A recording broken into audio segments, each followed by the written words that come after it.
21 जून है आज और 20 नंबर श्लोक भगवान कह रहे हैं। आप ध्यान दिए होंगे 16 नंबर श्लोक में आ ब्रह्म भुवना लोकाः पुनरावर्तिनो अर्जुन बताया था। उसी का ही 17, 18, 19 में व्याख्या किया और उसी 16 में महामुपेत्य तो कौन्तेय पुनर्जन्म न विद्यते ये बताया। इस उसी को ही फिर 20 और 21 श्लोक में बता रहे हैं। और सब कुछ व्यक्त है और नाशवान है, मगर जो परमात्मा है वो अव्यक्त है। ये बात बता रहे।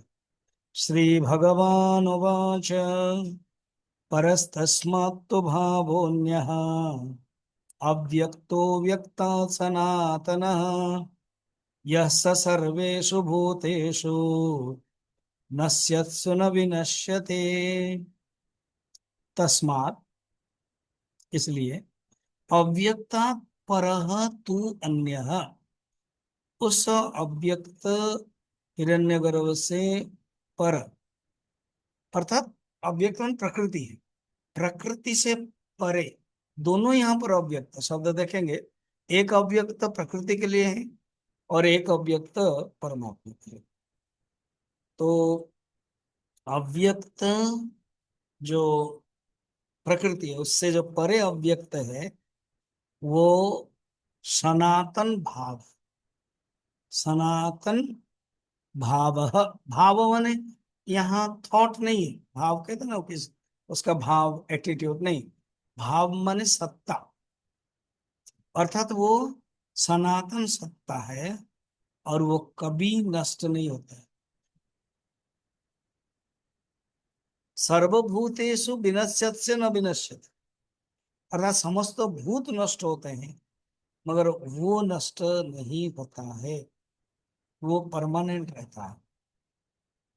तो सर्वेषु भूतेषु नश्यत्सु, समस्त भूत नष्ट होने पर भी, उपनिषद में भी यही बताया गया है, वो जो परमात्मा नष्ट नहीं होता है उसी के कोई सीमा भी नहीं, न तस्य प्रतिमा अस्ति।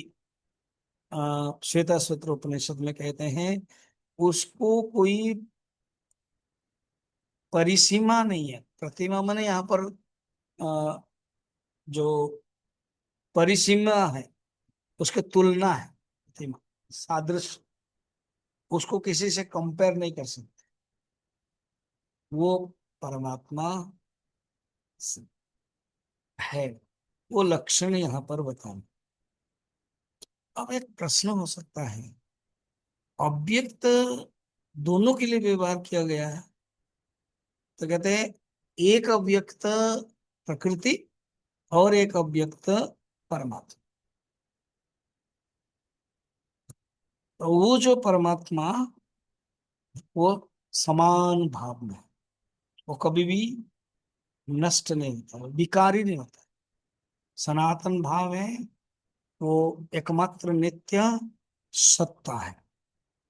छांदोग्योपनिषद में भी कहा गया है एव एषः संप्रसादः अस्मात् शरीरात् समुत्थाय परम ज्योति रूप संपद्य स्वेन रूपेण अभि अभिनिष्पद्यते। अर्थात वो जो परमात्मा सत्ता है वो एकमात्र सत्ता, वो अपने आप में रहता है, प्रकाशित होता है। सो अविद्याय शरीरात् स्वात् शिश्रुक्ष विविधा प्रजा, अपने शरीर से, अपनी सत्ता से विविध प्रजा की सृष्टि करने के लिए प्रलय काल में वो शुद्ध चैतन्य परम पुरुष शयन किया हुआ है, इसीलिए ऐसे रहता है। उसी से ही आकाश वायु अग्नि जल पृथ्वी ये सब उत्पन्न होता है, ये बात बताते हैं। अर्थात एक अव्यक्त प्रकृति है और एक अव्यक्त पुरुष है। जो प्रकृति है वो नष्ट होता है और जो पुरुष है वो कभी नष्ट नहीं होता है।